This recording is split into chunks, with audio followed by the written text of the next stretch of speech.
Улсын их хурлын гишүүн цахим бодлогын төр хорооны дарга учрал. Засгийн газрын хэрэгжүүлэгч агентлаг гэр бүл хүүхэд залуучуудын хөгжлийн газрын дэд дарга халиун, цагдаагийн ерөнхий газрын гэмт хэрэгээс урьдчилан сэргийлэх хэлтсийн дарга Арслан хуйг, нийслэлийн боловсролын газрын орлогч дарга Даш Тэмбэрэл, Амфрен хөтөлбөрийн элч Дуучин анх хоёр нар улсын их хурлын цахим бодлогын төр хорооноос санаачлан зохион байгуулсан таны хүүхдийг танихгүй хүн хүмүүжүүлж байна. Нээлттэй хэлцүүлгээс гарсан зөвлөмжийг өнөөдөр улсын их хурлын даргын хуулдад гартуулаа өглөө.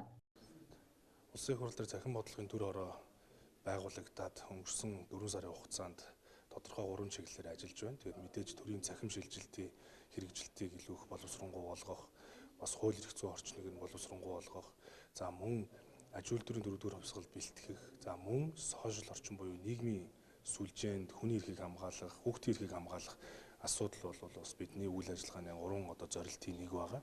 Тэгэхээр эдгээр зорилтуудын хүрээнд бол бас судалгааны ажлуудыг бид бас тодорхой хугацаанд хийлээ. Ингээд бас олон нийтийн сүлжээнд цахим орчинд хүний эрх, хүүхдийн эрхийг хамгаалах чиглэлээр бас холбогдох байгууллагуудтай хамтраад улсын их хурлын цахим бодлогын төр хорооноос санаачлан өнгөрсөн 7 хоногт хилцүүлгийг төрийн ордны их танхим зохион байгуулсан. Энэ хилцүүлгийн гол үр дүн бол төрийн байгууллагууд, олон нийтийн байгууллагууд, олон улсын байгууллагууд мөн бас хүүхдийн эрхийг хамгаалж байгаа байгууллагууд аж ахуйн нэгжүүдтэйгээ хамтраад тодорхой бас чиглэлүүдээ илүү бас тодорхой болгоё. Нийтдээ 20 зүйл заалт бүхий зөвлөмжийг боловсруулж гаргая гэдэг энэ зорилтын хүрээнд энэ хилцүүлгийг зохион байгуулсан.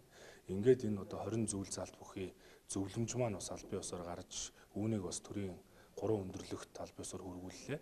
Өнөөдөр бас улсын их хурлын даргад бол цаашдаа засгийн газар дээр хилцэж байгаа мэдээллийн аюулгүй байдлын тухай хуулинд цахим орчинд хүүхдийн эрхийг хэрхэн хамгаалах юм бэ?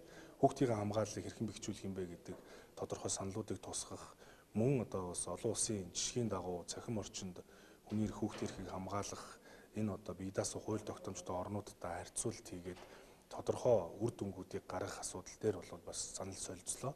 Ингээд намрын чуулганаар улсын их хурл дээр хүүхэд хамгааллын чиглэлээр бас тодорхой мэдээллүүдийг хийж, хууль эрх зүйн орчныг боловсронгуй болгох, хүүхдүүдэд хамгаалах чиглэлээр эцэг эхчүүдтэй, төрийн байгууллагуудтай, аж ахуйн нэгжүүдтэй, харилцаа холбооны байгууллагуудтай бид бас нэгт хамтарч ажиллах талаар бол тодорхой ажлууд төлөвлөө явж байна.